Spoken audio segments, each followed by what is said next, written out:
saveur divine. Cette bonne nouvelle du royaume sera prêchée dans le monde entier pour servir de témoignage à toutes les nations.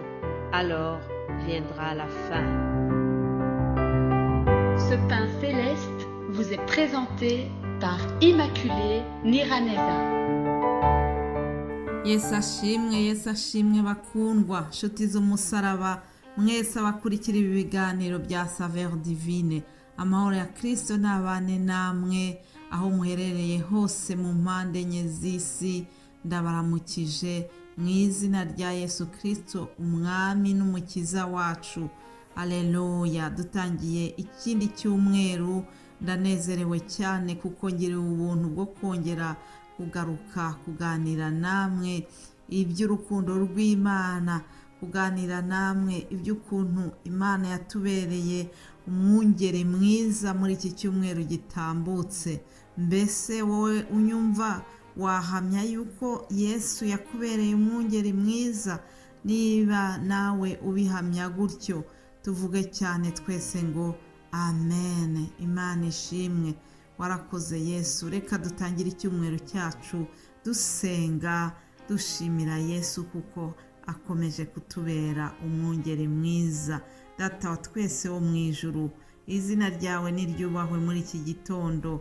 Shyize hejuru izina ryawe Mana, kigushyize hejuru kubera yuko ukomeje kutwereka urukundo rwawe. Nabonye urukundo rwawe rudasanzwe muri iyi minsi itambutse. Nabonye ineza yawe mu buryo budasanzwe. Nyemerera ngushimire imbere y'ubu bwoko uteze amatwi kino kiganiro.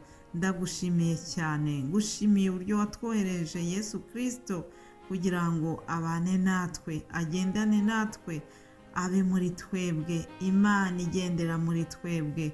Haleluya. Yesu ushimwe kuko ukomeje kutubera umwungeri mwiza, ukomeje kuturinda.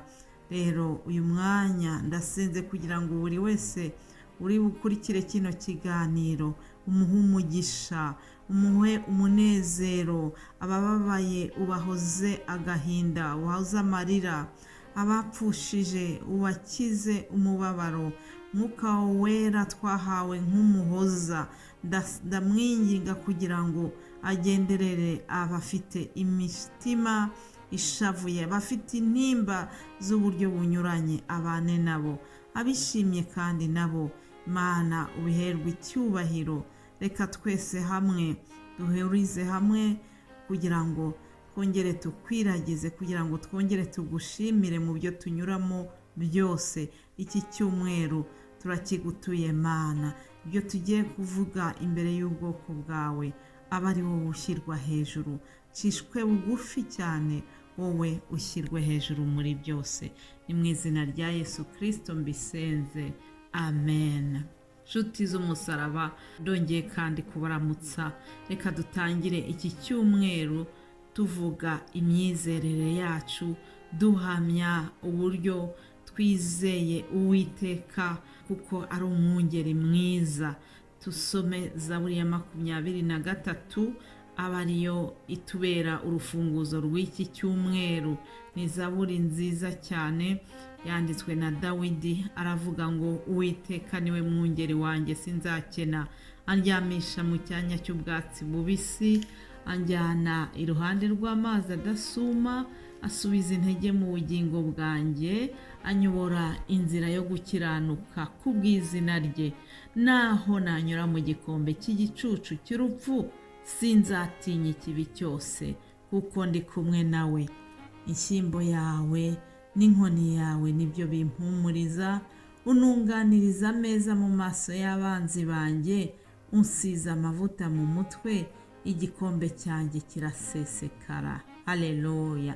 Ni ukuri kugirirwa neza n'imbabazi bizanyomaho iminsi yose nkiriho, nanjye nzaba mu nzu y'Uwiteka iteka ryose. Imana ishimwe. Aya ni amagambo Dawidi yatuye afata areba Uwiteka, amugereranya n'umwungere, akora iki gishushanyo avuga ati Uwiteka niwe mwungeri wanjye. Dawidi nk'umuntu waragiye intama yari azi neza icyo kuba umwungeri bivuze. Yari azi neza ko umwungeri ari we wita ku ntama akazirinda ibirura byaza bishaka kuzigirira nabi. Umwungeri niwe ugaburira izo ntama ze, akaziha amazi, akazishakira ubwatsi bwiza butoshye. Nuko areba ibyo umwungeri akorera intama ze, maze arabishushanya abigereranya n'Uwiteka. Aravuga ati nanjye Uwiteka niwe mwungeri wanjye. Haleluya. Aratura ati ubwo bimeze bityo nta kintu nzatinya, ikibi cyose ntacyo cyantwara. Ntabwo nzatinya ikibi cyose kuko ndi kumwe nawe. Yari azi neza ko ubwo Uwiteka ari we mwungeri we, niwe ufite imbaraga, niwe umurinze, kandi ni ukuri uri mu bwihisho bw'Uwiteka ngo nta kintu ashobora kuba. Dawidi rero yatura uburyo Imana yifitiye icyizere, uburyo Imana ari umurinzi ukomeye. Natwe ndagira ngo mbinginga ngo mu gutangira kino cyumweru twiyaturireho aya magambo. Nshuti z'umusaraba, ibyo ururimi rwacu rwatuye ni ukuri Imana iraza ikabishyira mu bikorwa ibikoresheje kwa kuboko kwayo gukomeye.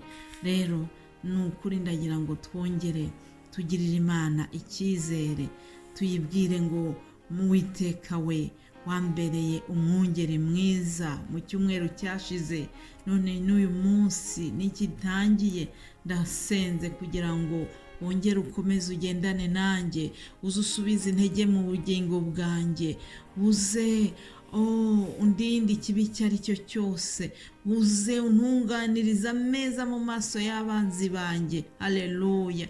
Maze wiyaturireho iri jambo rikomeye uti ni ukuri kugirirwa neza n'imbabazi z'Uwiteka bizanyomaho muri iki cyumweru ntangiye, kandi nanjye nzubaha Imana, nanjye nzaba mu byayo, nanjye nzaba mu nzu y'Uwiteka, nanjye nzaba mu murimo wayo. Haleluya. Imana ishimwe. Ni ukuri reka dutangire iki cyumweru twiyaturiraho aya magambo meza tubona muri iyi zaburi. Imana ishimwe. Ndabashimiye cyane. Nagiraga ngo mumfashe gushima Imana kubw'urukundo rwayo, kubw'uburinzi bwayo. Nabonye neza yayo muri iyi minsi itambutse. Bene data, abana b'Imana ni beza, abana b'Imana bambaye ubwiza bw'Imana, abana b'Imana bagira urukundo. Ndabifuriza kugira ngo ni ukuri aho turi hose tugire urukundo rw'abana b'Imana. Haleluya. Ndabashimiye mwebwe mwese abasengera iyi ministry ya Saveur Divine, mwese abashyigikira uyu murimo mwiza dukora w'ivugabutumwa. Imana ibaha umugisha. Mwese abadusabira iterambere, Uwiteka utibagirwa imirimo, ajye yibuka ibyiza byose mwakoze kugira ngo uyu murimo w'Imana ukomeze waguke kandi ukomeze ugirire benshi umumaro. Imana ishimwe. Hanyuma muzi ko mu cyumweru cyashize twaganiriye ku ijambo ryo guhindurira abandi kuba abigishwa ba Yesu Kristo. Rero muri iki cyumweru gije turahindura umutwe w'amagambo, tuzarebera hamwe ibyanditswe byera. Ibyanditswe byera bigira umumaro, ibyanditswe byera turabikeneye. Ijambo ry'Imana, ibyanditswe byahumetswe n'Imana, buri mukristo aho ari hose arabikeneye. Dukeneye kubimenya, tukabisobanukirwa kandi tukabibwira n'abandi. Reka dusome ijambo ry'Imana ribivugaho muri Timoteyo wa 2 igice cya 3 umurongo wa 16. Handitswe ngo ibyanditswe byera byose byahumetswe n'Imana kandi bigira umumaro wo kwigisha umuntu no kumwemeza ibyaha bye no kumutunganya no kumuhanira gukiranuka, kugira ngo umuntu w'Imana abe ashyitse afite ibimukwiriye byose ngo akore imirimo myiza yose. Haleluya. mwabyumvise umumaro w'ibyanditswe byera, ibyo bikora muri twebwe. Ni byinshi. Muri 20 yonyine dusomye yuko ibyanditswe byera bikora umurimo ukomeye cyane muri buri mukristo. Ntabwo ndi bubyinjiremo, bene data bazabibabwira muri iki cyumweru dutangiye. Mbifurije kugubwa neza, mbifurije gukomeza gukurikira ibiganiro tubagezaho, kandi mujye mubisangiza n'abandi. Twese dutahirize umugozi umwe, kandi data wo mu ijuru azaduhemba. Imana ishimwe. Mbifurije icyumweru cyiza, une très bonne semaine. Ubuntu no kugirirwa neza bizabomeho mu izina rya Yesu Kristo. Amen.